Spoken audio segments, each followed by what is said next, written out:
The world does not need more darkness. It needs more light. And that light can begin with you.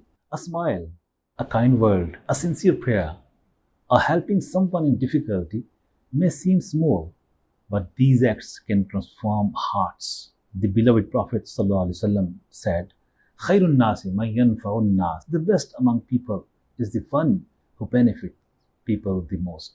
Many people around us are carrying burdens we cannot see. Sometimes a few words of encouragement can change someone's entire day. Don't wait to become rich, famous, or powerful before serving others. Be a source of hope and kindness wherever you go. If you cannot be the sun, be a candle. Even a small light can remove great darkness. Let your presence leave people better, happier, and more hopeful than before. May Allah Almighty make us a source of benefit, mercy, and guidance. Ameen.